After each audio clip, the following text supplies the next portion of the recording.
राम सेवा हाथ में, मुख में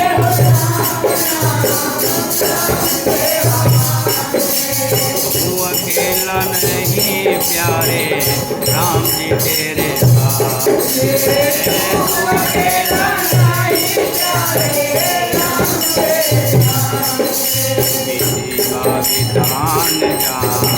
विधि का विधान जान, हानि लाभ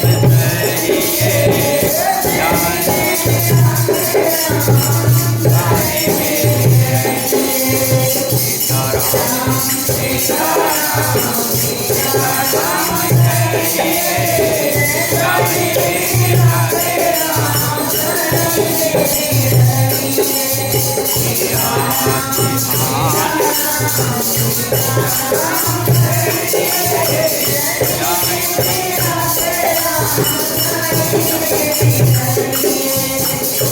अभिमान तो फिर मान नहीं पाएगा, किया अभिमान तो फिर मान नहीं पाएगा, किया अभिमान तो फिर मान नहीं पाएगा, किया अभिमान तो फिर प्यारे वही जो श्री राम जी को भाएगा,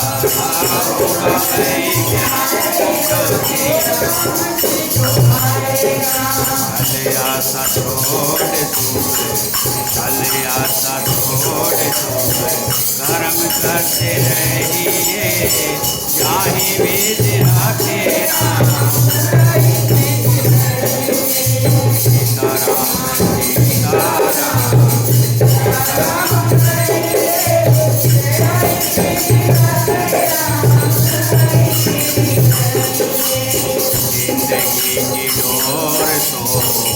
हाथ दीनानाथ के,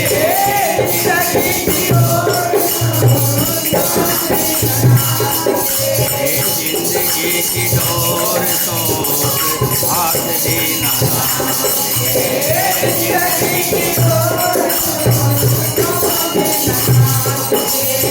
हेलो मेरा के चाहे झोपड़ी में वास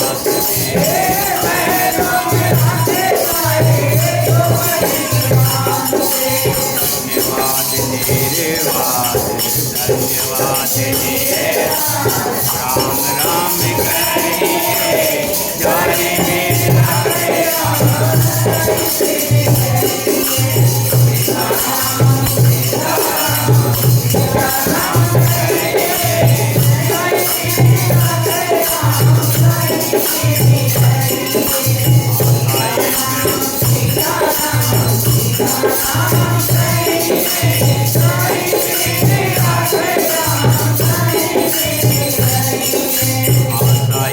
राम जी से दूसरी आशा छोड़ दे, आशा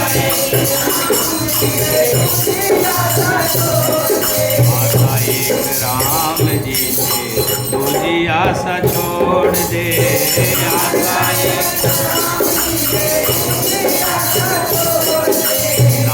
एक राम जी से दूसरा नाता छोड़ दे, राम जी साधु संग राम साधु संग अंग अंग रंगिए, जाहि वेद राखे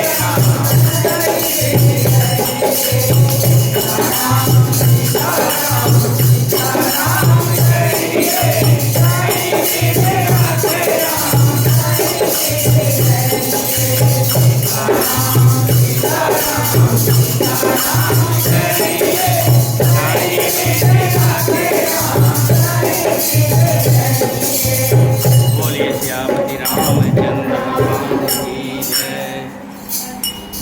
सीता माता की, भरत शत्रुघ्न की, वीर लक्ष्मण की। लागी लागी पग सबने सिय भेटत अनुराग, हृदय असीस है प्रेम बस, रहो भरी सुहाग। सीता जी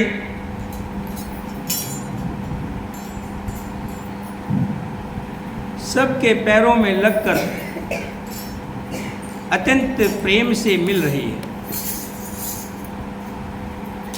और सब सासुएं स्नेहवश हृदय से आशीर्वाद दे रही हैं कि तुम सुहाग से भरी रहो, अर्थात सदा सौभाग्यवती भव। विकल स्नेह सिय सब रानी, बैठन सभे कहे गुरु ज्ञानी। कह जग गति मायक मुनिनाथा, कह कुछुक परमारथ गाथा। सीता जी सब रानियां स्नेह के मारे व्याकुल हैं। तब ज्ञानी गुरु ने सबको बैठ जाने के लिए कहा। अभी तो मिलने का कार्यक्रम चल रहा था। पहले श्री राम जी, भरत जी श्री राम जी से मिले, फिर राम जी शत्रुघ्न से मिले, फिर लक्ष्मण शत्रुघ्न से मिले, श्री राम जी सब माताओं और गुरुओं से मिले, सभी नगर निवासियों से मिले, फिर सबको लेकर के वहाँ कुटिया में आ गए जहाँ सीता जी बैठी थी। वहीं सीता जी ने सभी सासुओं से जोहार प्रणाम किया, आशीर्वाद लिया। उसके बाद गुरु जी ने सबको बैठने के लिए कहा और बहुत सी ज्ञान की बातें कथा प्रसंग के द्वारा सबसे कही और जगत को एक माया का, सपने का संसार कहा कि ये सत्य नहीं है। संसार जो है ये असत्य है, एक सपना है, पानी का बुलबुला है, सन भंगूर है, थोड़े समय के लिए। यहाँ व्यक्ति आता है और चला जाता है और इस आने और जाने के बीच का जो समय है उसको जीवन कहते हैं। मृत्यु से पहले हम क्या थे मालूम नहीं, मृत्यु के बाद हम कहाँ जाएंगे ये भी मालूम नहीं। इस बीच के थोड़े से समय को जीवन कहते हैं और इस जीवन के अंदर अच्छे और बुरे दो तरह के कार्य व्यक्ति करता है। बुरे कार्य करने वाला बुरा कहलाता है और अच्छे कार्य करने वाला अच्छा कहलाता है। कार्य सभी करते हैं, कोई ऐसा व्यक्ति नहीं है जो कार्य नहीं करता है, चाहे वो राजा हो, चाहे मजदूर हो, चाहे ऋषि हो, महात्मा हो, सन्यासी हो, चाहे गृहस्थी हो, कार्य सभी करते हैं। गीता में कृष्ण भगवान ने कहा है कि कर्म किए बगैर कोई नहीं रह सकता, कर्म करना पड़ेगा।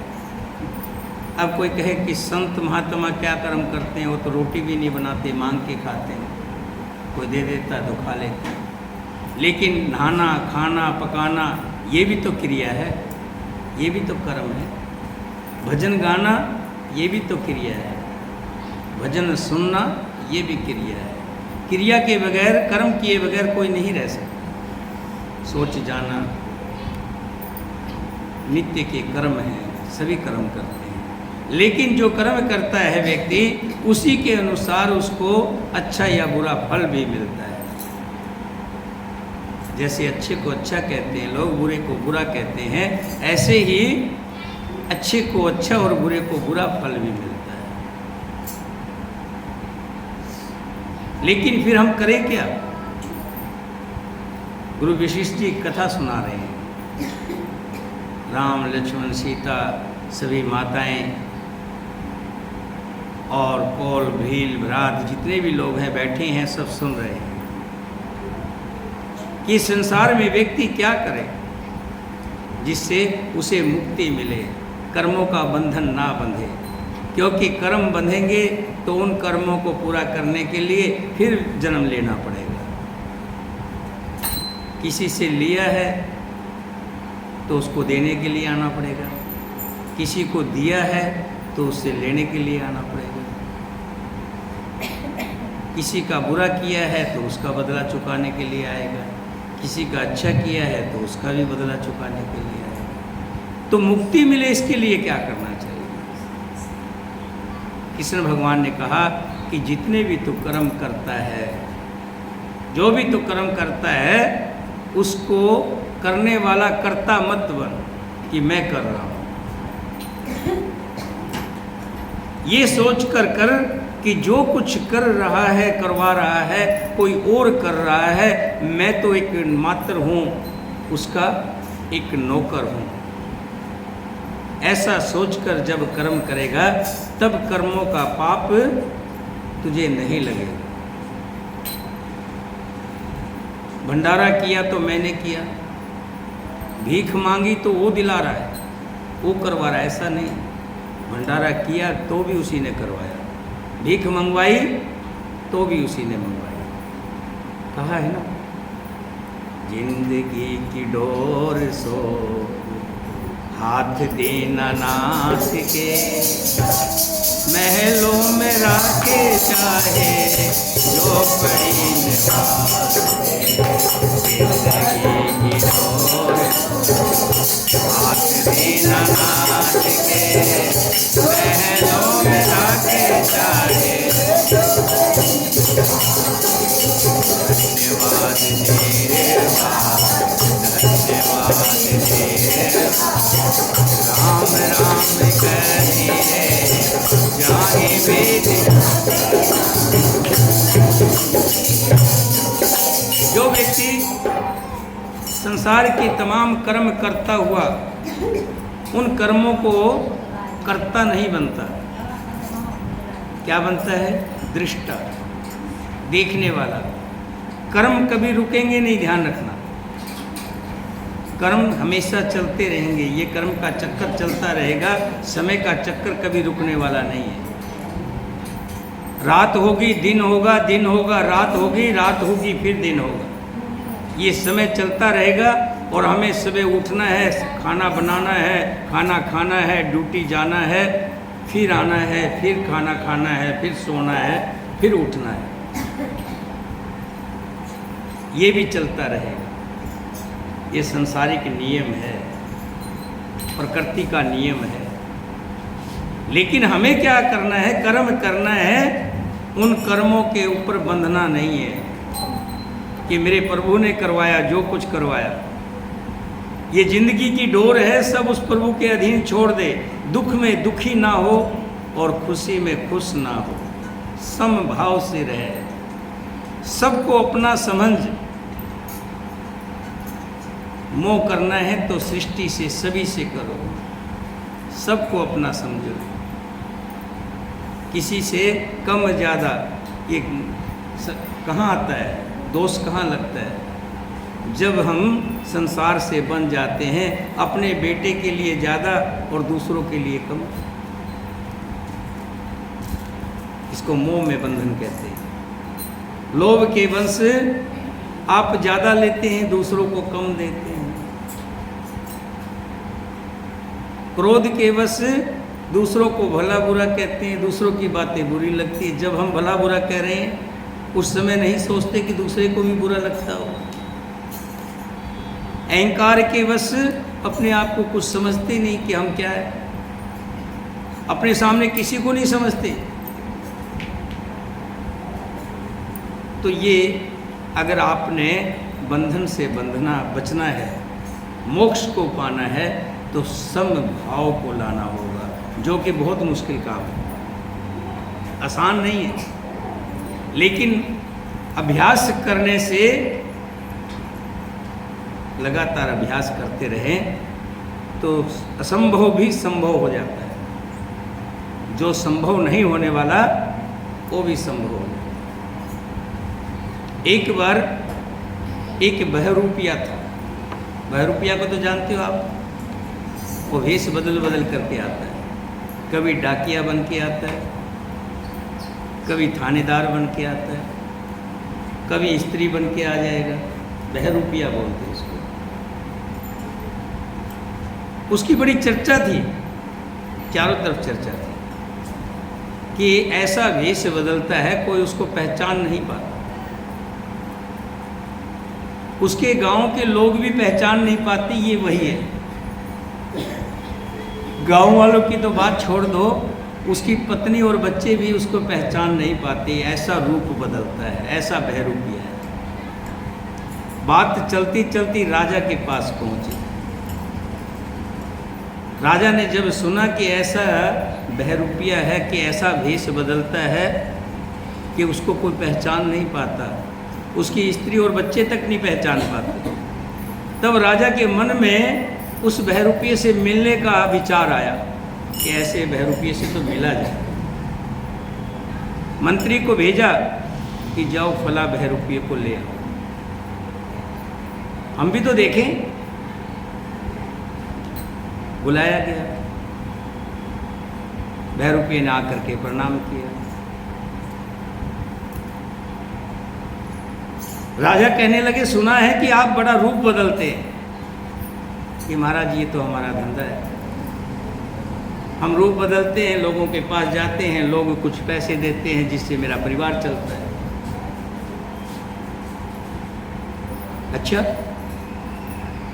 सुना है कि तुम रूप बदलते हो, तुम्हारी पत्नी तुम्हारे बच्चे तक नहीं पहचान पाते। बिल्कुल महाराज, इसमें कोई झूठ नहीं। अच्छा, तुम रूप बदल कर गाओगे और मैं भी ना पहचानूंगा? कहने लगे, महाराज तुम भी नहीं पहचानोगे। अच्छा, मुझे चैलेंज करते हो? मुझे चैलेंज करते हो, मैं भी नहीं पहचानूंगा? बिल्कुल। अच्छा ठीक है, तो शर्त रही, अगर तुम पहचाने गए तो मैं तुम्हें फांसी पर लटका दूंगा। कहने लगे, ठीक है महाराज, अगर मैं पहचाना गया तो मुझे आपकी शर्त स्वीकार है, लेकिन मेरी भी शर्त है। क्या? अगर मैं नहीं पहचाना गया तब? तो राजा ने कहा, आधा राज्य तुम्हें दे दूं, आधा राज्य तुम्हें दे। अब वो बहरूपिया कहने लगा, ठीक है महाराज बताओ, मुझे 6 महीने का समय दे दो। राजा कहने लगा, लेकिन मैं जो कहूँगा वही रूप धारण करना पड़ेगा, उसी रूप में तुम्हें बदल के दिखाना है कि ऐसी पहचान खोनी है कि मैं तुम्हें पहचान ना पाऊँ। तो बताओ महाराज, कि तुम्हें महात्मा बनना है, महात्मा के रूप में भेष बदल के आना है। ठीक है।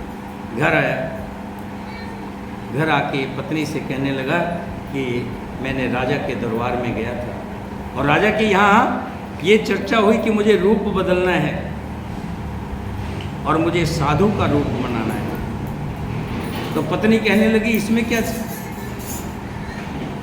बहुत से नकली बाल पड़े हैं, दाढ़ी पड़ी है नकली, लगा लेना, बदल लेना रूप, इसमें कौन सी बड़ी बात है? कहने लगा, बड़ी बात एक है, अगर राजा ने मुझे पहचान लिया तो मुझे फांसी पर लटका देगा, अगर नहीं पहचाना गया तो मुझे आधा राज दे दे। पत्नी भी कहने लगी, है तो चिंता का विषय, बड़ा, जिस काम को हम छोटा समझ रहे थे, काम छोटा नहीं है, जान की भी आफत आ सकती है।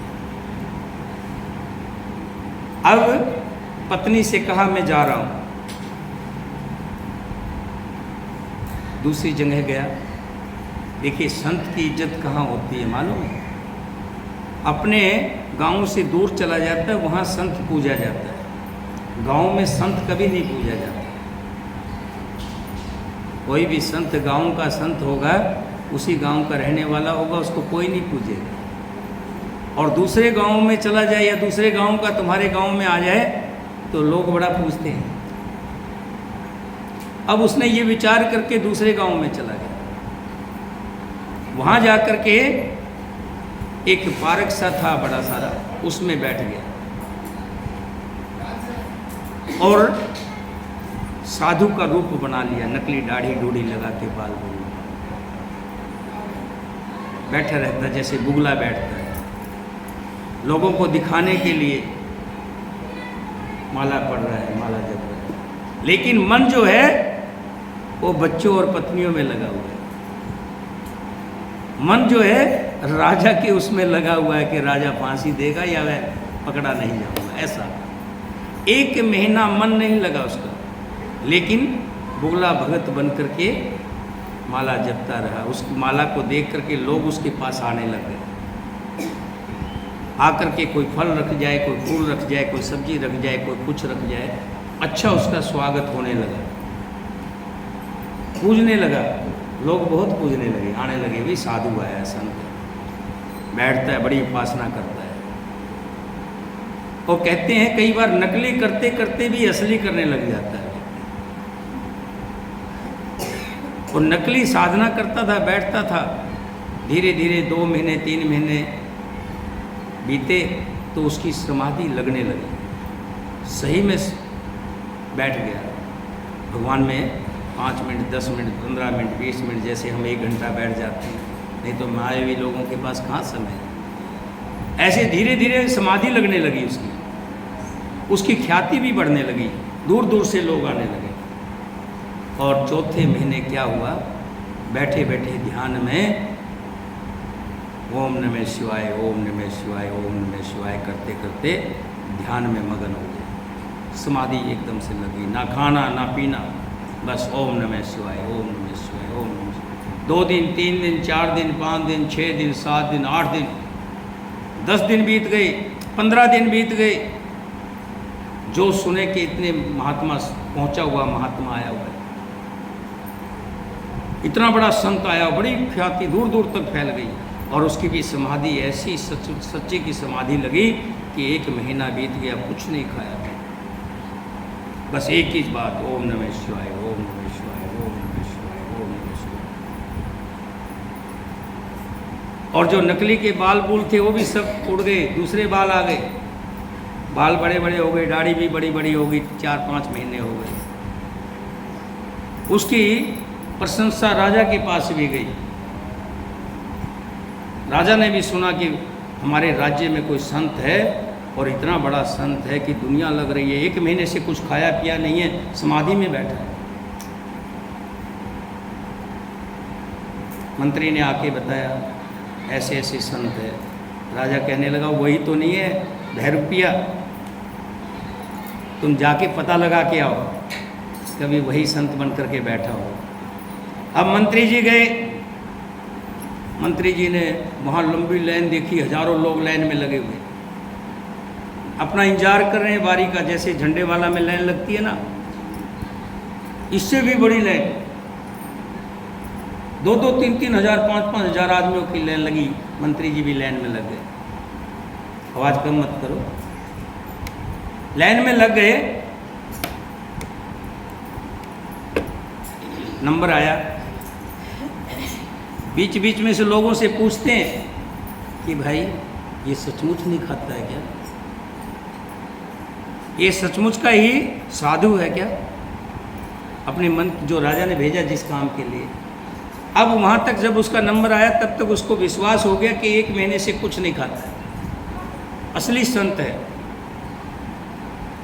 ऐसे नहीं है, बहुत से लोग तो क्या करते हैं, दिन में उपवास रखते हैं, शाम को खूब पेट भर के खाते हैं, दिन में कथा करते हैं और कथा करने के बाद जैसे कथा खत्म होती है तो काजू बादाम किशमिश खूब खाते हैं ठाठ से, क्योंकि चढ़ावे में बहुत आया होता है। उसको सुना कि कोई भी कुछ भी पानी तक नहीं लेता है, उसको विश्वास हो गया। मंत्री दर्शन किए, वापस आया राजा के पास।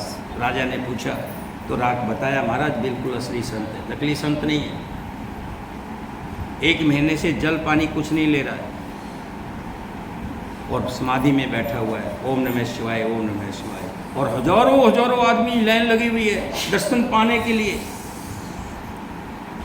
अब राजा को विश्वास हो गया, मंत्री कह रहा तो गलत थोड़ा कह रहा। अब राजा ने कहा कि इतना बड़ा संत हमारी नगरी में, उसने बहुत से फल फ्रूट, खाना, कपड़े लत्ते, गहने जेवर देने के लिए राजा जा रहा है दर्शन करने के लिए। जब राजा दर्शन करने जाएगा कैसे जाएगा, क्या हाथियों पे लाद करके सामान राजा दर्शन करने के लिए। राजा का नंबर आया, राजा चरणों में गिर गया कि हमारा बड़ा भाग्य है आपके दर्शन हुए, मैं कुछ भेंट लेकर के आया हूँ। संत नहीं बोले, अपनी लीन रहे कि महाराज मुझ पर दया करें, मेरी कुछ भेंट स्वीकार करें। संत ने आंख खोली, भेंट स्वीकार नहीं की, भेंट स्वीकार नहीं की। राजा दुखी मन से वापिस आ गया, कहने लगा मैंने संत देखे, बहुत देखे, ऐसा संत नहीं देखा कि इतनी महंगी महंगी मैं सामान लेकर के गया था कि कोई भेंट स्वीकार ना करे।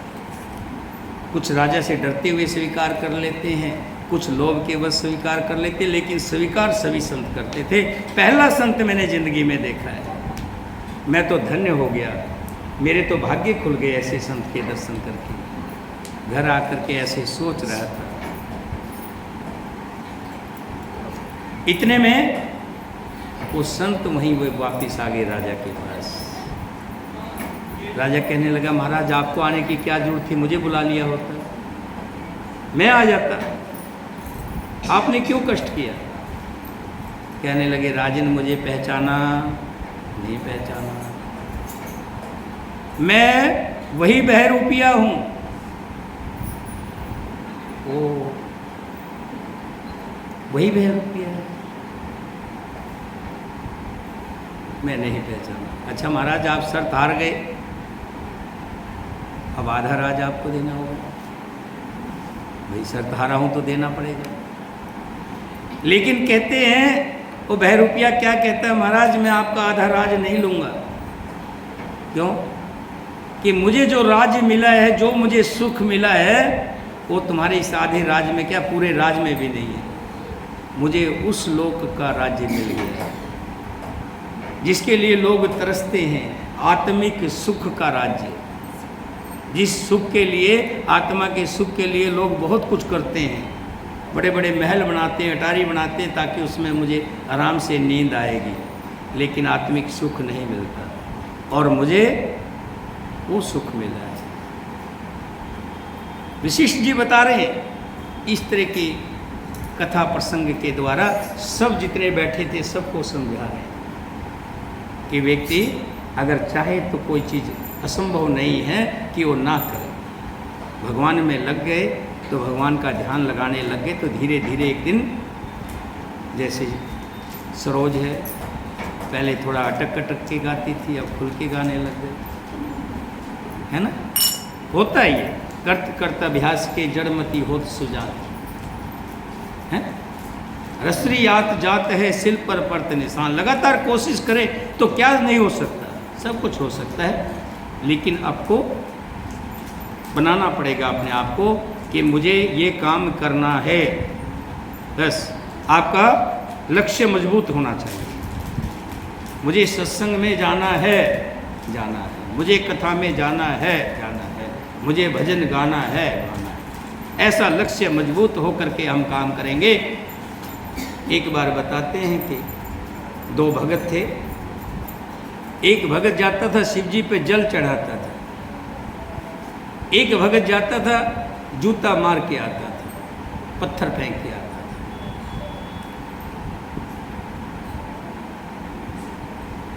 काफी दिन चलता रहा। एक बार क्या हुआ, बहुत बरसात हुई, पानी पानी हो गया। जो जल चढ़ाने जाता था उसको कहता जल क्या चढ़ाएंगे, आज तो पानी पहले ही बहुत चढ़ा हुआ है, इतना जल है, चारों तरफ जल ही जल है, क्या करेंगे जल चढ़ा के। रुक गया। लेकिन जो पत्थर मारता कहता नहीं जाऊंगा जरूर। जैसे ही गया कोई नहीं था, शंकर भगवान प्रकट हुए, बोल भगत क्या चाहिए। लक्ष्य पूरा अपना एक मजबूत होना चाहिए। कुछ भी काम करते हो उस काम में लगे रहिए। आपका कोई भी काम होगा, छोटे से छोटा काम, एक पान की दुकान कल को बहुत बड़ी शोरूम बन जाता है। मैंने देखा है, जो कर्म करता रहता है, छोटी सी दुकान, एक खोखा लगा करके बैठा था, आज उसकी मिल चल रही है, सूरत में मिल चल रही है। कपड़े की छोटी सी चुनियाँ बेचा करता था, जो हम चुन्नी पहन ओढ़ते ना, इस चुन्नी की दुकान थी, लेकिन वो करता रहा, लगन से किया, आज उसकी सूरत में मिल है। आप कोई भी काम करें लगन से करें। गुरु विशेष जी इस तरह से बता रहे हैं और सभी ध्यान से सुन रहे हैं और इस जगत को मिथ्या बता रहे हैं। ये जगत मिथ्या है, यहाँ कुछ भी वास्तविक नहीं है। नृप कर सुरपुर गवन सुनावा, सुन रघुनाथ दुसह दुख पावा। मरण हेत निज नेह विचारी, भेयति विकल धीर दुर्धारी। उसके पश्चात वशिष्ठ जी ने राजा दशरथ जी के सर्व गमन की बात सुनाई, जिसे सुनकर रघुनाथ जी ने दुसह दुख पाया और अपने प्रति उनके स्नेह, उनके मरने का कारण विचार कर धीर धुरंधर श्री राम जी अत्यंत व्याकुल हो गए। पुलिस कठोर सुनत कटुवानी, बेलपत लखन सिय सब रानी। वशिष्ठ जी के मुख से राजा दशरथ के मरण की बात सुनकर के लक्ष्मण जी दहाड़े मार के रोने लगे। हाय पिताजी, सीता जी भी रो रही है। उनको रोते हुए देख करके सब रानियां भी विलाप कर रही हैं, सब शोक में व्याकुल हो गए हैं। ऐसा लगता है कि मानो राजा आज ही मरे। मुनिवर बहुरे राम समझाए, सहित समाज सुसरेत नहाए। भरत निरंब तेहि दिन प्रभु कीना, मुनो कह जल काहुन लीना। फिर मुनि वशिष्ठ जी ने सबको समझाया, इस संसार में कोई भी स्थायी नहीं है, सबको जाना है, इसलिए धीरज रखिए।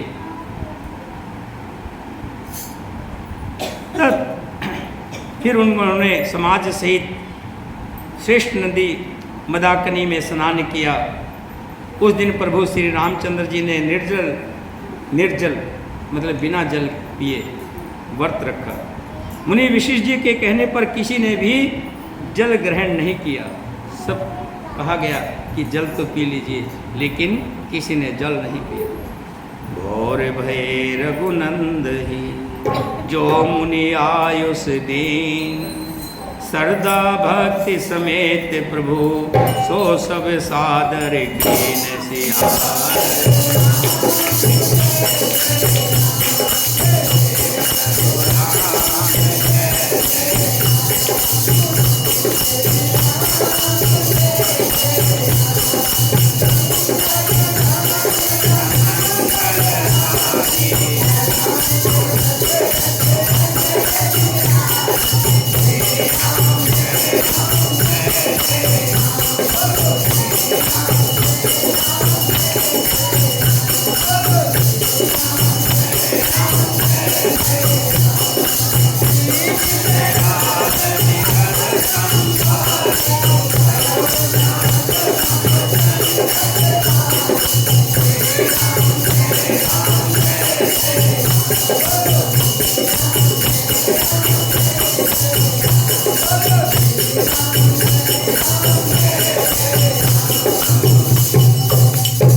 दूसरे दिन सवेरा होने पर मुनि वशिष्ठ जी ने श्री रघुनाथ जी को जो जो आज्ञा दी, वो सब कार्य प्रभु श्री रामचंद्र जी ने श्रद्धा भक्ति सहित आदर के साथ किया।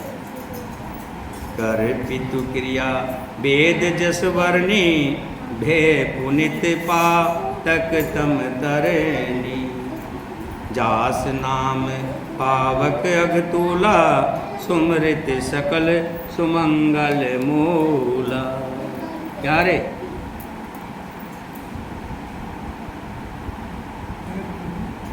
वेदों में जैसा कहा गया है उसी के अनुसार पिता की क्रिया करके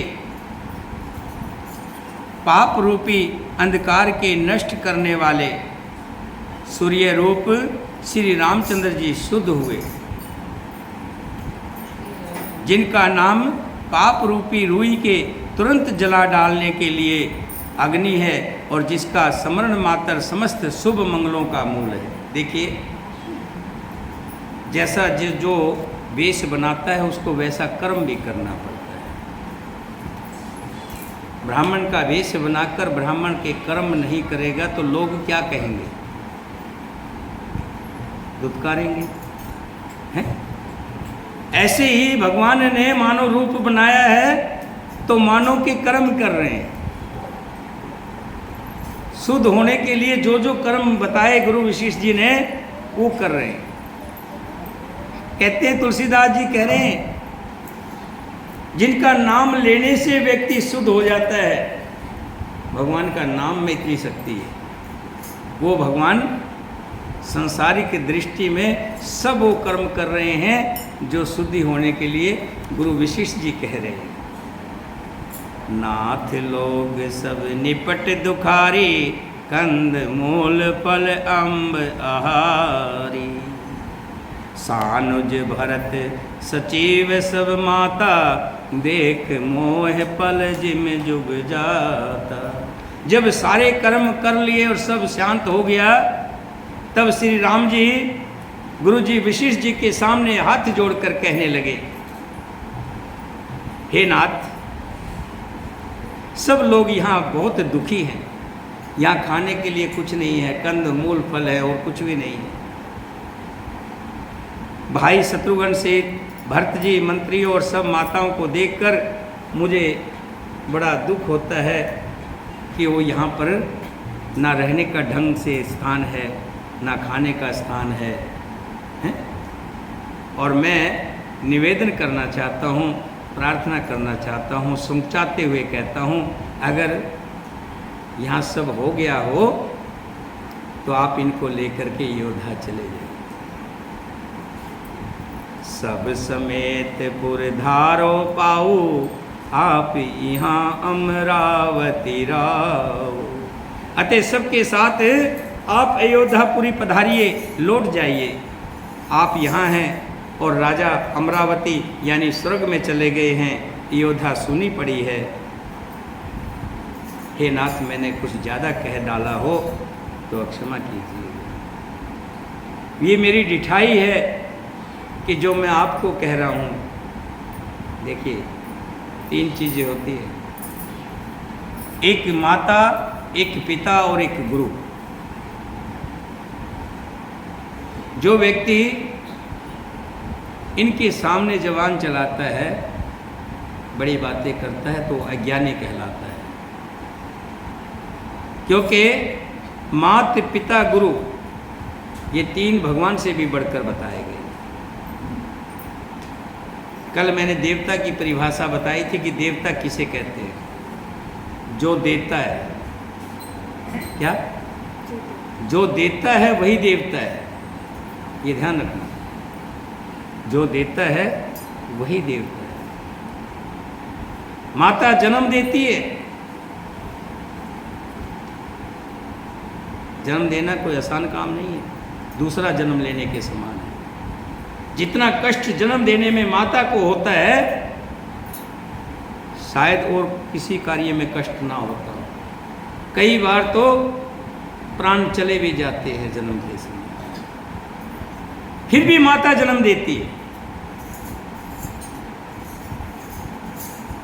ये नहीं देखती मैं मर जाऊंगी या ये हो जाएगा, लेकिन पुत्र प्राप्ति के लिए जन्म देती है। तभी तो माता पूजनीय है, भगवान से बड़ा दर्जा दिया। इतना कष्ट कोई नहीं सहता। फिर पिता क्यों पूजनीय है? माता ने तो जन्म दिया, फिर बच्चे को पढ़ाना, लिखाना, खिलाना, उनकी मांगों को पूरा करना, उसको कौन पूरा करता है? पिता को। बच्चा कहता है कि मुझे साइकिल चाहिए, चाहे उसके पास पैसा उधार लेके आए, कैसे भी करे बच्चे को साइकिल लेके आता है। मुझे मोबाइल चाहिए, 10,000 का मोबाइल चाहिए। कहता बेटा अभी पैसे नहीं हैं। नहीं मुझे नहीं पता, मुझे चाहिए, ऑनलाइन क्लास चल रही है, मैं कल स्कूल नहीं जाऊंगा, या ये कहूँगा नहीं करूँगा। फिर बाप लेके आता है, और बाप हमेशा इतनी बड़ी संपत्ति बना करके खड़ी कर देता है। किसके लिए? बेटे के लिए। कोई है जो इतना कुछ बाप बेटे के लिए बनाएगा, उसके लिए बनाएगा? कोई है? बाप ही है जो इतनी बड़ी संपत्ति इकट्ठी करके उसको देता है। तो देने वाला देवता है। और फिर गुरु भी भगवान से कम नहीं है। मैं आजकल के स्कूलों वाले गुरु नहीं कहता जो तनख्वाह के लिए काम करते हैं। गुरु वो होता है जिसको अपने शिष्य से कोई स्वार्थ ना हो। आजकल के जो महात्मा आते हैं, कथावाचक आते हैं, कुछ चटपटी बातें सुनाते हैं, 5-7 दिन आपका मन मिला लेते हैं, रंग लगा देते हैं, तो आप सोचने लग जाते हैं कि ये बड़े अच्छे हैं, मैं इनको गुरु बना लूँ। हम लोग उनको गुरु बना लेते हैं। गुरु वो होता है जो आपको निस्वार्थ भाव से आपको रास्ता दिखाए, आपका पट को खोल दे, कुछ कड़वी कुछ मीठी अच्छी बातें ऐसी बताएं जिससे आपके पट खुलें, और जब आप ध्यान करें वो आपके ध्यानों में आ जाए। त्यागी हो, तपस्वी हो,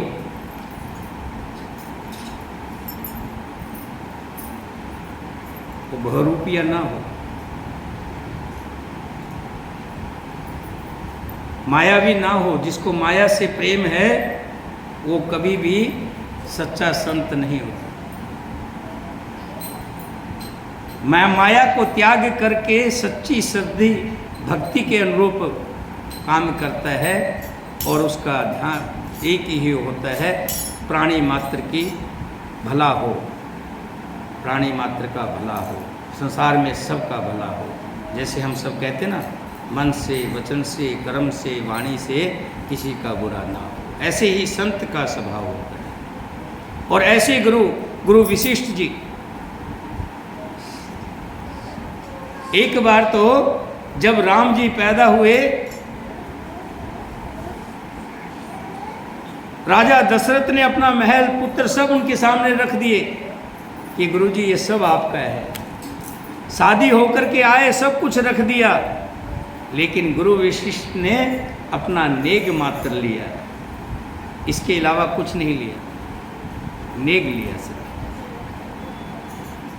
और गुरु वशिष्ठ जी ने जैसे ही बात सुनाई थी, दूसरे दिन सवेरा हुआ और सबने क्रियाक्रम किया। उसके बाद राम जी डिठा कह रहे, गुरुजी मैंने आपके सामने डिठाई कर रहा हूँ, आपके सामने बोल रहा हूँ, क्योंकि माता पिता गुरु तीनों की वाणी, बिना सोचे कर लेना चाहिए। माँ ने ये कह दिया ये काम करना है, कर देना है।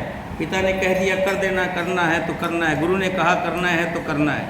इनमें सोचने की जरूरत नहीं है, इनमें विचार करने की जरूरत नहीं है, ठीक कहा है गलत कहा है। माँ बाप और गुरु कभी गलत नहीं कहेंगे, और जब भी कहेंगे सही ही कहेंगे, गलत नहीं कहेंगे कि हे भगवान मैं आपके सामने डिठाई कर रहा हूँ, आपको लौट जाने के लिए कह रहा हूँ। धर्म से ते करुणा वेतन कसन कहो असराम, लोग दुखित दिन दुई दरस देख लहो विश्राम। सियावर मेरे प्रभु राम, जल भवन मंगल हारी, धरहु तुलस रस श्री राम जय राम जय जय राम।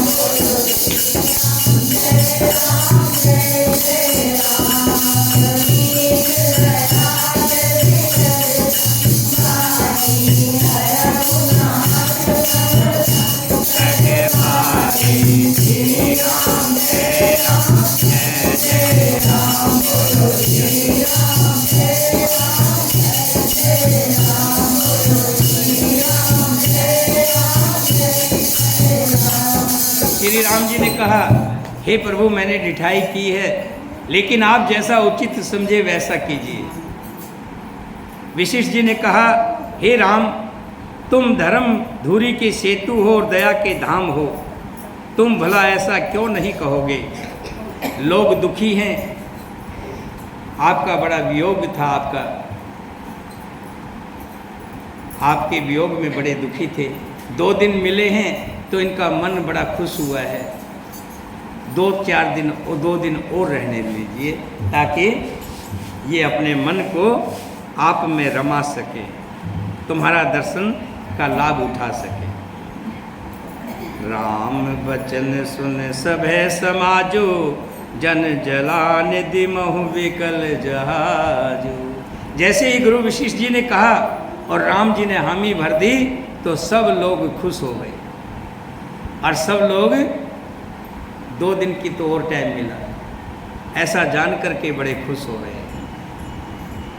बोलिए सियापति रामचंद्र भगवान की, सीता माता की, भरत शत्रुघ्न की, वीर लक्ष्मण की, वीर हनुमान की, अपने अपने माता पिता की, अपने अपने गुरुदेव की। बोलिए सनातन धर्म प्रेमियों की। मंत्रों का उच्चारण करेंगे। इसको बंद कर दीजिएगा। रेड वाले में